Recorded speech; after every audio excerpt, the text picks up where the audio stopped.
Straight up, one of the most confounding mysteries in the world to me, far more than Bigfoot, Atlantis, or even how I managed to get up in the morning, is the mystery of the Salvia Shepherdess. People who have used the hallucinogenic drug Salvia divinorum tend to report a highly strange and specific phenomenon: experiences of a feminine presence, often with visions of a woman holding a crook and wearing a dress with a bonnet or straw hat. This occurs in people who have no connection to each other and are often not aware of the history of Salvia or that it was originally named after the shepherdess. So let me give you a quick rundown. Salvia divinorum is a Mazatec hallucinogen found in a very remote region on cliff sides in the cloud forests of Oaxaca, which they call Ska Maria Pastora, Mary the Shepherdess. By the late 1990s, smokable salvia extracts became legally available and were regularly sold in convenience stores, gas stations, and head shops. Presumably to avoid legal accountability, these extracts were most often sold without instructions or info on how powerful the substance actually is. Some users following their intense visionary experience would upload their trip reports to online forums such as Arrowhead, Reddit, or Blue Light, many of whom have been surprised to find that significant aspects of the experience were also written about in other people's reports, such as the Zipper, the Book of Life, and Little Beings. These are now referred to as the Salvia archetypes. But only one archetype bears the traditional title of Ska Pastora, making the shepherdess the ultimate archetype of Salvia. This has led many to scratch their heads, wondering where the shepherdess came from and what it could mean. While it is clear that the Mazatec named the plant after the biblical Mother Mary, notable communicators like Terence McKenna proclaimed this as bizarre because there were no shepherdesses found in the Bible. There is no shepherdess in Western history, religion, iconography, it's a nothing burger, it's a dead end, it's a dry hole. Why is it called Eyes of the Shepherdess? Except there is. Rachel, preferred wife of Jacob. But at the very least, Mary wasn't a shepherdess, right? Because of all this perplexing information, a number of people subscribe to the belief that this is the literal spirit of the Salvia divinorum plant. Could this be true? Is it possible that this plant somehow grants Homo sapiens access to a transcendental realm to commune with a goddess? I don't know. Let's see if we can find out. If only there was a YouTuber who had the time and energy to research this. So grab some snacks, kick back, and let's investigate Salvia's ultimate archetype. But through this sort of hole or window, I could see this woman. She wore a bonnet and a red dress. It felt as though she was the one who guarded this portal to this rhythmic world I had just witnessed.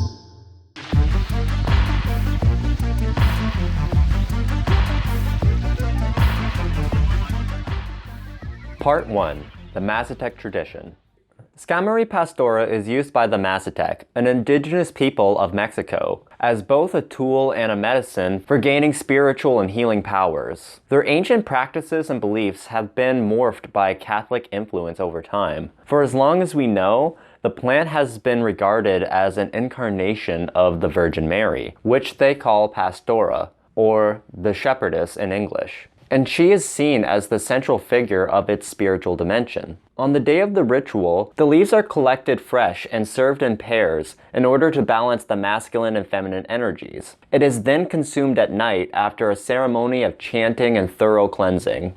The leaves are chewed, as it is believed that Mary does not like being burned and would find it offensive. She is also said to have a quiet voice and is timid like a deer, so it is taken at night and precautions are taken to minimize potentially scaring her off. What was really strange was that when European and American researchers first traveled to the Sierra Mazateca in the mid-20th century to learn more about the substance, the Mazatecs stated that their grandparents were the first to use the plant, meaning that knowledge of this plant only goes back a few generations. How can it be that this plant has such a relatively short history? Why is it that this plant is named after the Virgin Mary? And why do they refer to Mary as the shepherdess? To shed some light on these questions, we're going to have to dive into the history of the Mazatec people a little bit. Let's begin way back 700 years ago. Part 2, Prehispanic Mazateca. This history segment begins with the colonization of Mexico. Though I won't be saying anything graphic, it is a really heavy subject. Nonetheless, it is critical to understanding the archetype's origins. There really isn't a lighthearted way to discuss genocide. If that's not where you're at right now, you can just skip to this timestamp below. In 1300, the Mazatec freed themselves from a century of rule of the Noelca Chichimeca over their homelands and established two kingdoms, one in the eastern highlands and the other in the western lowlands. They were then subdued in 1455 by the Aztec Empire under the reign of Montezuma. It was 1492 when Chris began the conquest of what we now refer to as the Americas, setting the standard of persecution, enslavement, and forced conversion of native peoples to Christianity for future conquistadors, as well as beginning the trend of renaming colonized places after Christian references, and variations of Mary were among the most popular. The theory that these lands that Columbus traveled to was a separate continent was put forward in 1507 by Amerigo Vespucci. Thus, the continent was named after the Latinized version of his name, America. Hopefully you can see the pattern at this point, that Euro conquistadors never at any point recognized the sovereignty of pre-existing cultures and nations. The land was automatically assumed to be the property of those who discovered it. To use their terms, this is not discovery. It is plain and simply theft. Less than 30 years later, in 1519, Cortes led the conquest of what is now Mexico, formally declaring it as property of the Spanish crown, before arriving in Tabasco, approximately 500 kilometers from Oaxaca.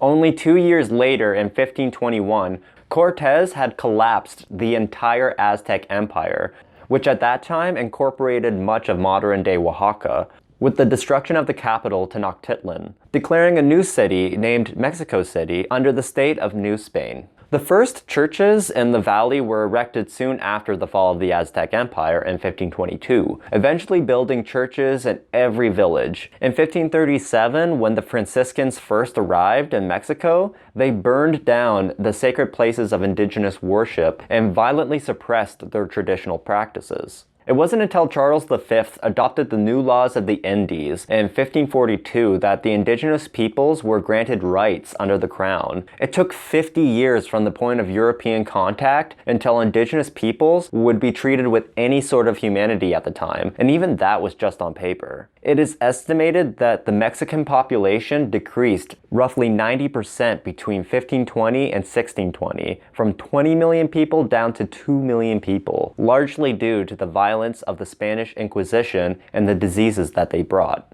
Thanks to the rugged terrain and the high altitudes of the Oaxacan cloud forests, some Mazatec were semi-protected from the conquistadors, though much pre-contact history has sadly been lost. Part 3. Origins of the Shepherdess. About a century and a half later, in 1703, a noble and wealthy Capuchin priest, Fray Isidore, allegedly had a dream, that of the Virgin Mary, as a shepherdess. Fully convinced that he was a prophet and this was a message from God, he quickly commissioned young and prominent local civilian artist Alonso de Tovar to paint his dream. The image depicts Mary, the shepherdess, front and center, sitting under a tree with a crook to her right, and a white rose, symbol of purity, in her left hand. She is surrounded on the ground by sheep with red roses, symbolizing the blood of Christ, in their mouths, while cherubs fly above her, holding over her head a crown representing ultimate authority. In the distant field, the archangel Michael is seen, protecting a stray sheep by striking down a fierce-looking wolf-type beast. Oh, and of course, Mary, the cherubs, the sheep, and the angel are all white, while the beast is black, invoking good and evil themes with not-so-subtle racial undertones. The Divine Shepherdess quickly became a staple, then modernized depiction throughout Spain and its subjugated colonies, such as in Latin America and the Philippines. Many painters were then commissioned to reproduce the specific iconography.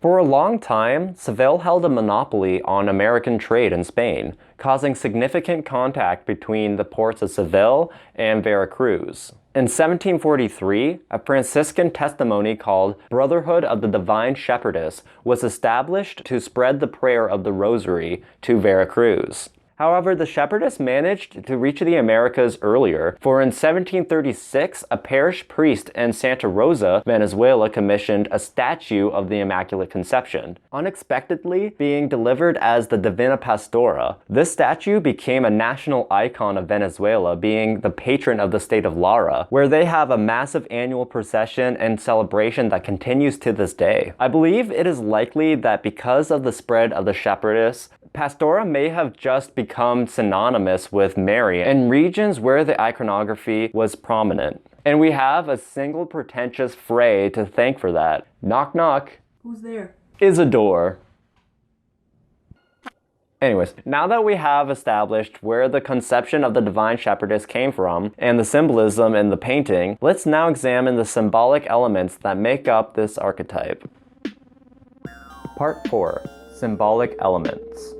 I have thought about this archetype for a while now, and I did my best to reduce the fundamental symbolic elements into 5 basic categories. 1. The other.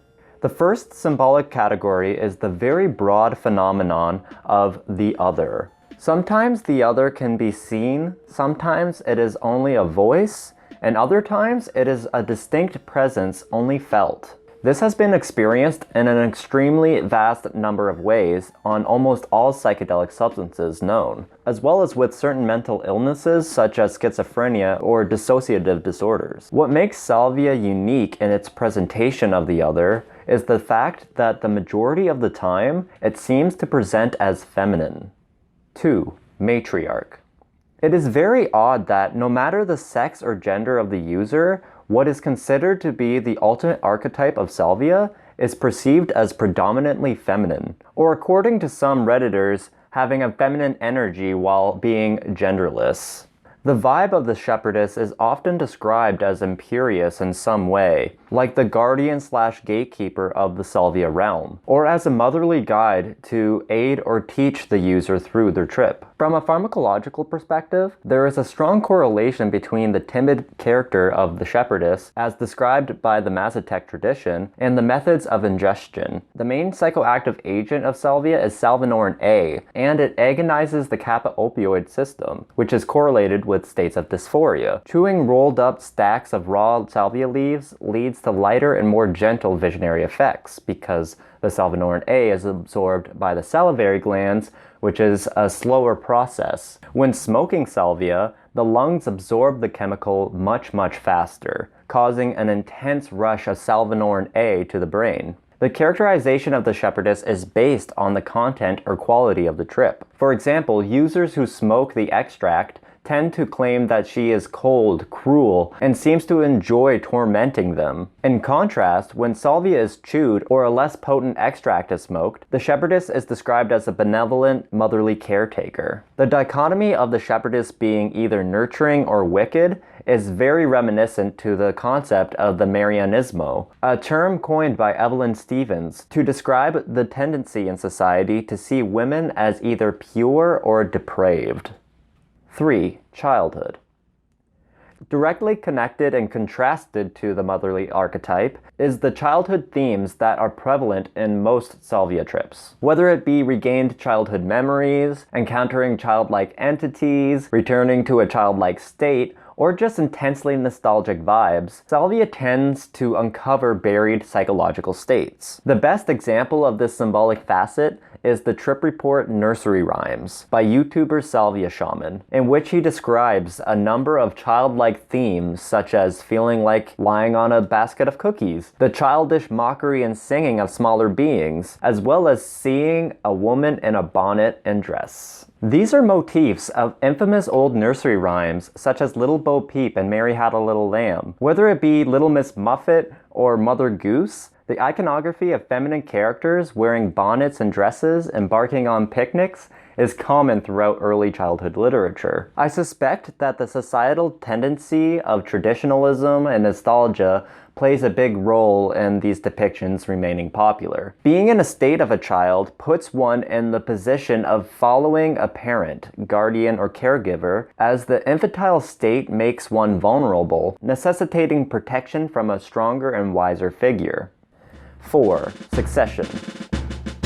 Fundamental to the concept of the shepherdess is the archetype of herding, which can take many forms, such as the band leader of a parade or an officiant of a procession, boiling down to the deep psychology of leadership and followership. This is a hierarchical symbol of authority, which places the experiencer as among the shepherdess's children. It can feel like being a cog in a psychedelic machinescape that is orchestrated by some central conductor. You know what I'm talking about. Being led in a march or conducted within a greater system or machine has the same fundamental themes. A, of being in a liminal state, of transition between two worlds of space and time. B, of visionary spectacle, like celebrations, theatrical stage shows, and ceremonies. And C, of operating in a greater system, presumably in service of a higher power. Which brings us to our final symbolic category, 5. Christian colonialism.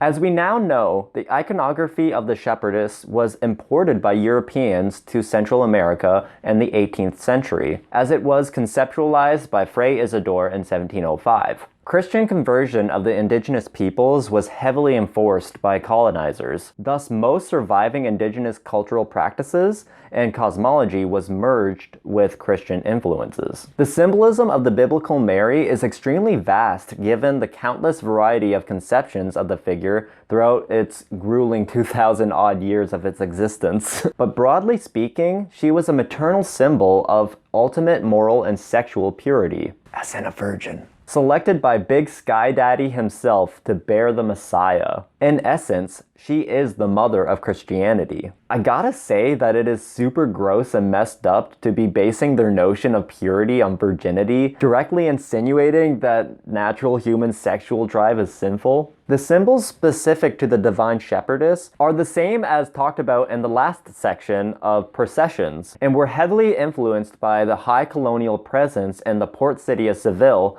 where Isidore lived. It is evident that Mary's depiction as a shepherdess was an allegory for guiding the faithful, her children who are the sheep. Bah! The iconography in this light can be seen as a more subtle version of the later 19th century painting, American Progress by John Gast, directly depicting the manifest destiny cultural belief that was used to justify the genocide of indigenous Americans. O the Lord is our shepherd, I shall not want. She makes me down to lie. Through pastures green, she leadeth me to the silent waters by. With bright knives she releaseth my soul. She maketh me to hang on hooks in high places.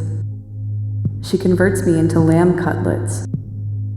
For lo, she hath great power and great hunger. When cometh the day, lo, we, the lowly ones, shall rise up.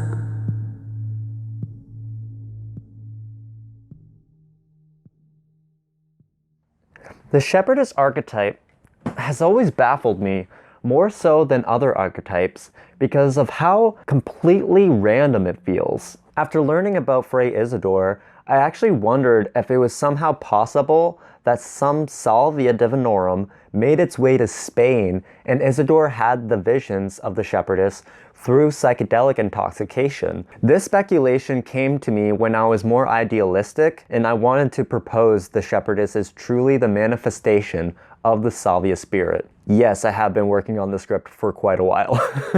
However, after researching the history of colonization in Oaxaca, it was very clear that this archetype did not come from a metaphysical Salvia space, but from the minds of Christians that sought to destroy and eliminate any cultural tradition that did not align with their own.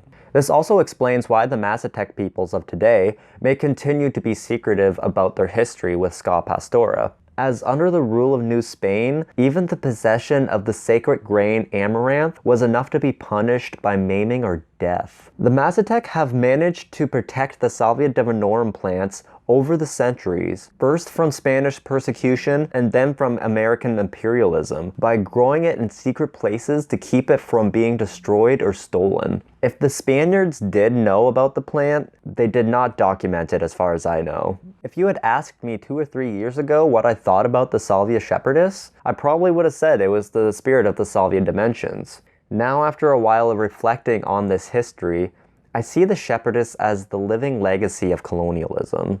Let this serve as a reminder to all psychonauts that much of indigenous cultural knowledge and ways of life were destroyed by the same hand that now literally threatens to render the earth uninhabitable, and that this cultural genocide of indigenous peoples continues to this day throughout the world. Protecting indigenous peoples is crucial in order to save the environment, and decolonization should be made our priority.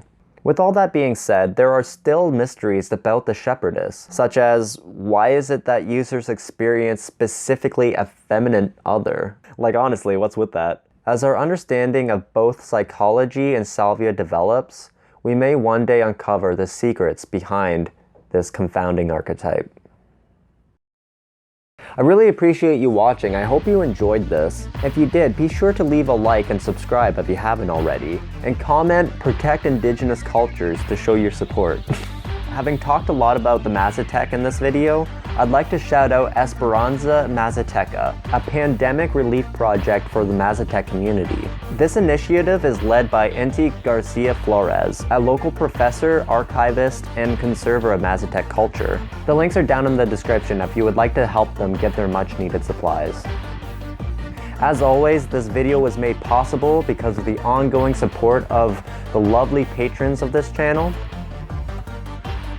If you would like your own interbeing shown in my next video, then you can go to patreon.com and sign up at any tier. You can also support this channel with a one-time donation of like a single dollar by going to paypal.me/interbeingart. Well, until next time, fellow psychonauts, trip safe.